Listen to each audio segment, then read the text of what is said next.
Okay, hello, this is Richard Pears from Finextra TV, and I'm delighted today to be joined by Mohammad Kamal Syed, who is the Managing Director, Head of Investment Management at Coutts. Good morning.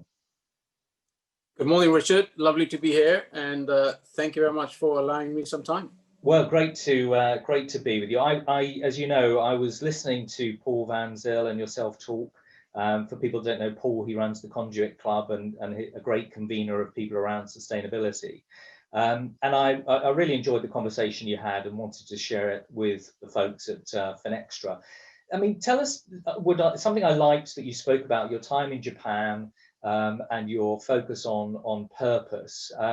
What is it that gets you out of bed into this role in sustainable finance at Coutts? Sure, thank you very much.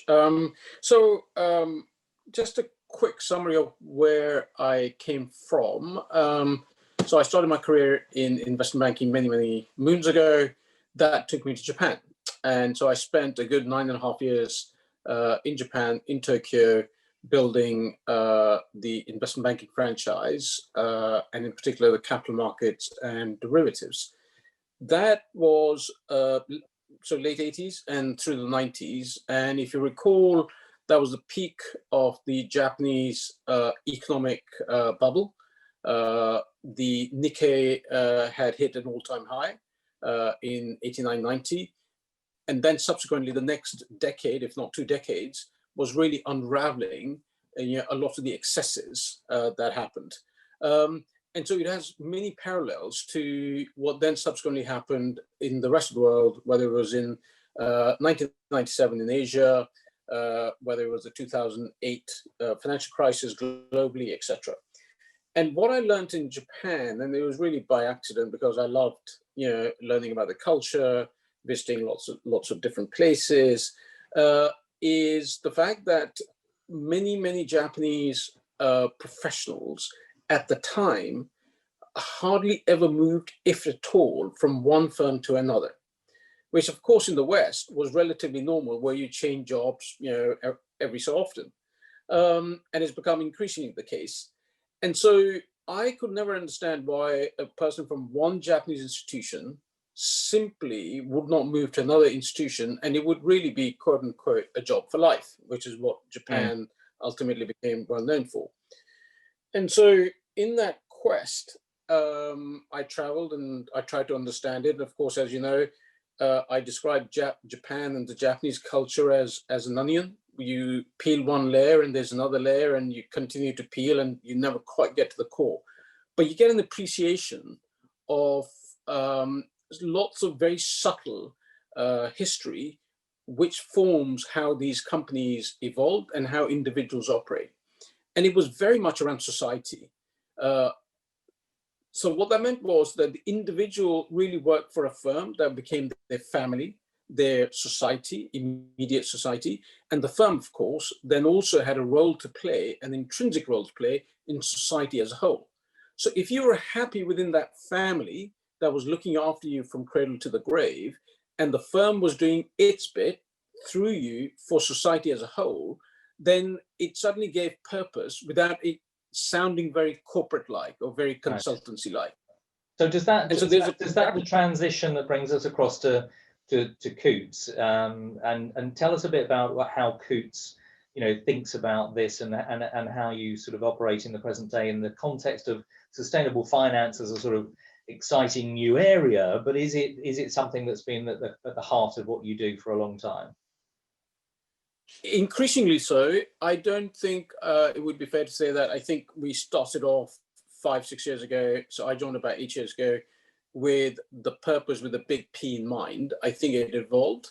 It evolved for a variety of reasons. But what I did learn at Coutts was at its heart and its core DNA, going back three centuries, was actually quite a purposeful organization that was continuously helping, not just its shareholders, but more importantly, also its stakeholders, be they its employees or be they its clients, be they the shareholders or be they, frankly, the suppliers. And that permeates really over 300 years. And the more you peel the Coutts aura, the more you realize that actually it was always a purposeful organization. It's just that it's come much more to the forefront recently. Right. So my work, and that's the same for the group. So NatWest Group, has a purpose statement now embedded as one of its 5 key pillars and drivers of outcomes, of which climate being one. And so for us, it's how do you bring purpose to life? First of all, for your colleagues, ultimately for your clients, and what does it really mean for us as individuals, and then for the business. And that's the work that is ongoing.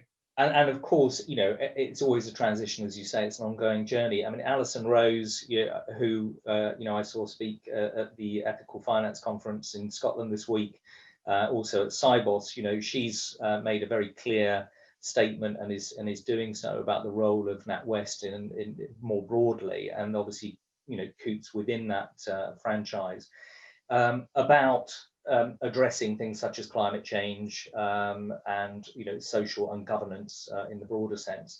When you bring all this down to brass tacks, though, you have to look at your balance sheet, don't you? And you have to sort of say, right, what exposure have we got to the carbon economy? How do we decarbonize that, and so forth? How do you actually go from the purpose down to the sort of the brass tacks of, I've got to make money, I've got to invest it, I've got to give returns, but at the same time, I've got to decarbonize, I've got to respond to the stress test requests of the, all the brass tacks stuff. Let's get into that. How do you get into that in your role? Sure. So I think on the investment management side, I would argue that I think it was a lot simpler than the balance sheet side, which is the lending side, and that's because we in the scheme of things, we are relatively small, but we have a significant impact on where we allocate our funds. And because we have an impact on where we allocate our funds, we can influence. Right. So we do three or four things as we allocate. We had a choice about 4 years ago when we embarked on this journey. As you quite rightly pointed out, environmental, social, and governance, what we call ESG. The first thing we did is, okay, what do we do currently? What can we do going forward? And what are the governance processes and the trade bodies, including global bodies, that we ought to learn from that set minimum standards? So as we were on that journey, we signed up to the United Nations Principles of Responsible Investing, which is a global body. We also have Climate 100, etc. So that's just signing up to what I call minimum standards. Then it's how do you create an impact with the trust that our clients have placed with us on their wealth. And there were 2 aspects to it. One is you either create a series of what are increasingly called impact funds or investments, or socially responsible investments which either had negative or positive filters. And my view philosophically was that if you set that up alongside your traditional business, then one aspect of it is responsible, then by definition, the other aspect comes across as being irresponsible. So where do you really stand as a firm? What are you standing for? And therefore, how do you display that and how do you measure it?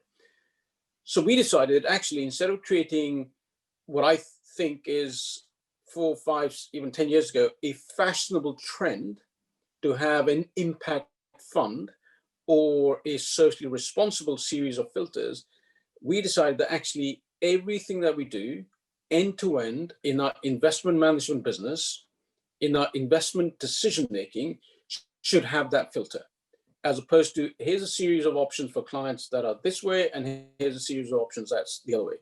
So we started then unpeeling our investment decision making. And that really was a root and branch uplift as to what do we do, how do we make these decisions. Once we've done at the top of the house our asset allocation decisions, then how do we implement them? And it was at the implementation stage that we said, okay, if we invest in this particular security, this particular fund, this particular passive index, how do we then influence, display, measure, or take away? And that's really what we have been building. That's really interesting, isn't it? Which is, you know, you get down to at this point all sort of decision making and signing up, but now you're getting to, oh my word, I've got to actually track and trace this through and make sure the impact is happening. That's the bit a lot of people are skeptical about. How do you go about delivering on that? Sure. So we do three things. One is we work with shareholder activists. So Hermes, what was Hermes? And so we will cast a vote through them so they can aggregate the votes. So that's on the voting side. I influence the boards. Two, where we are working with third-party managers, because we allocate a significant portion through third-party managers, we then have a series of steps, questions through our due diligence process that we will ask them. Very similar to the PRI framework, which is, can you demonstrate to us where you are investing money, what's the impact on climate, what's the impact on governance, and so on and so forth. We then take those responses and grade them and assess them and have a scoring, along with obviously the investment piece and the risk piece. Once we've done that, then we look at the aggregate and say, actually, they're well above minimums, or they're actually at the margins, or they're below the minimums. Let's assume they're below the minimums. We will then have a bilateral conversation and say, look, you don't hit our criteria based on the framework that we have. So can you demonstrate to us and measure it as to what's the transition, because we would like to invest with you, but we can't invest with you unless you can demonstrate and prove to us that there's a transition in place. Now, hopefully, and that is generally the case, they have a plan. It's just that we hadn't seen it. Once we've seen the plan and we can put numbers against it, measurable numbers and a time frame, then we will work with them and invest. If they still cannot demonstrate to us and they have no plan, then frankly, we don't invest. Interesting. And so do you see, not necessarily for yourself, but for the industry as a whole, you know, if you say there's a famous, you know, autonomous car, electronic vehicle manufacturer that, you know, people think is very good, but somewhere in its supply chain, it's digging up cobalt using, you know, child labor. Not that that is the case, but that might be the case. Knowing and being able to have that process of diligence that you spoke about, and being able to really know what's happening at the far ends of supply chains is super hard. Do you see a vision for how the industry might use different forms of technology to help you match the human and the technology and scale that due diligence process you're describing? I think you hit the nail on the head. Technology has been a great enabler for us to be able to not only get the information, for also for these companies to be able to use technology and not only change their manufacturing processes, but much more importantly, also be transparent about how they are going about doing it and how do they measure it. So one of the big outcomes of COVID is the acceleration of that technology and that platform. And so what we see from even frankly 5 years ago, there's much more transparency, there's much more information flow, and all powered because we have the information at our finger hands very, very rapidly and very quickly, as do the underlying companies, as do the underlying fund managers. So I think technology has been a huge enabler in us being able to understand it, but much more importantly, being able to measure it, and then also be able to drive a consistent series of outcomes. But I have to emphasize, I think it is a journey, because I don't think companies can just, you know, flip from December to January and say, okay, now I'm a wholly compliant firm, because these are global, as you quite rightly pointed out, these are global supply chains, interconnected, and it's not just one piece of the chain you need to look at, you need to look at the entire chain. And so some of the best companies have demonstrated how they have been working on this, not for 2 or 3 years, but in the case of, let's say, Unilever, for 2-3 decades. Yeah. On, you know, how do they help small communities in far off places to really get, you know, much more efficient, but actually much more importantly, to give something back from an environmental and a social aspect. Yes, so absolutely. That is music to our ears when we see it and we can measure it. And frankly, some companies that are struggling want to do it, but they just don't know how they can apply that technology and where to go for it. So one of the things in the industry, for example, investment management industry in the UK, increasingly now is the focus on diversity and inclusion. And so gender being one, and then ethnic minorities being another. And so we are quite vocal about, well, there has to be a pipeline. To create the pipeline, then you've really got to start at the school and the university and the higher education levels to say you need more people from ethnic minorities. You need more, frankly, women also entering the job market in fund management, in financial services as a whole. So it's not just about the banks, it's not just about the accountancy firms, it's not just about the fund managers, but as a collective. And so towards the end of this quarter, so as you quite rightly said earlier, Alison Rose championed and wrote a research paper with the UK Treasury called the Rose Review for female entrepreneurship in the UK. And why aren't there enough female entrepreneurs? And what are some of the barriers and what are some of the impediments? And so we are working very hard to launch an enterprise fund in conjunction with an external partner that will help back female entrepreneurs with a series of things, from mentorship to where to go, how to even open business accounts, but also equity financing. Because ultimately, there's just not enough equity financing that is going into that sector. So that's an example of how I think we that's really sort of a wonderful way of bringing it together, because if you look at, there's a famous garment manufacturer that's done very well in ESG portfolios, but actually a lot of their supply chain, went down into the Midlands of the UK, and obviously some of the COVID outbreaks. So there was this disconnect between, a star stock, a supply chain, obviously very much a female-oriented, industry, and you could see how you could use your power to invest in companies like that and their supply chains, and then use the stewardship that you've spoken about to help their employees in the supply chain actually lift themselves out of the conditions which were creating, a COVID crisis. And I don't know if you've followed that narrative. Is that one that you recognise and you see your resources applying into such circumstances?